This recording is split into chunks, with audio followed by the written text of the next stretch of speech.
The Joint Legislative Committee to Investigate Seditious Activities, popularly known as the Lusk Committee, was formed in 1919 by the New York State Legislature to investigate individuals and organizations in New York State suspected of sedition.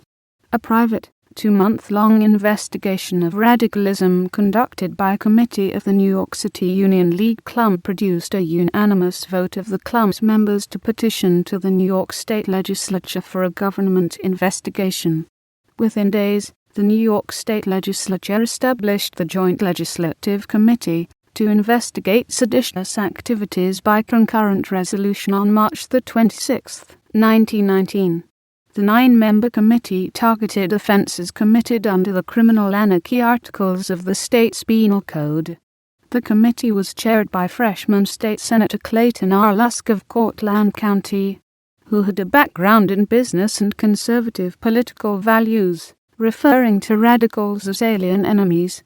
With the exception of a minor case, this was the first time that the state's criminal anarchy statutes had been invoked since they were enacted in 1902 following the assassination of United States President William McKinley by an anarchist in Buffalo, New York. For more than a year, the committee gathered information on suspected radical groups by raiding offices and examining documents, infiltrating meetings, assisting law enforcement agents in thousands of arrests, and subpoenaing witnesses to testify at the committee's hearings. The committee's use of search warrants and raids was an exceptional departure from legislative practice. It also had the cooperation of local police departments and prosecutors to enable it to operate aggressively despite its limited budget. The committee in the federal government's Bureau of Investigation, forerunner of the FBI, cooperated by sharing information, interrogation expertise, and informants. Raym W. Finch, formerly an agent in the Bureau's New York office, became the committee's chief investigator. This cooperation allowed federal authorities whose powers were limited by the lack of a peacetime anti-sedition statute to use state authority against radicals.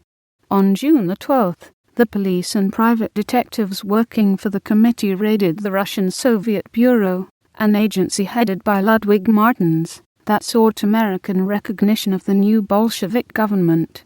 Some of those arrested were immediately interrogated by the committee about Soviet propaganda in the U.S., and other witnesses quoted from seized documents to demonstrate that the Russian Bureau aimed at the violent overthrow of the government. A second raid on the Rand School, an institution that espoused the peaceful evolution of socialism and taught history, economics, and English language skills, followed. Among the documents seized was a large volume of birth control literature.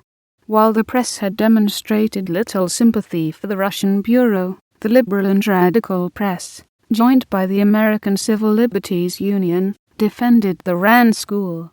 Other raids targeted the left wing of the Socialist Party and the When they analyzed the materials it hauled away, it made much of attempts to organize American Negroes and calls for evolutions in foreign language magazines. The committee's agents raided 73 branches of the newly organized Communist Party on November 8, a Saturday evening when the radicals would be celebrating the anniversary of the Bolshevik Revolution. They raided the offices of dozens of radical publications as well. Most of the literature obtained in the raids was available for sale in bookstores. Raids in upstate cities followed, including Buffalo, Utica, and Rochester, and then on the offices of communist newspapers in New York City.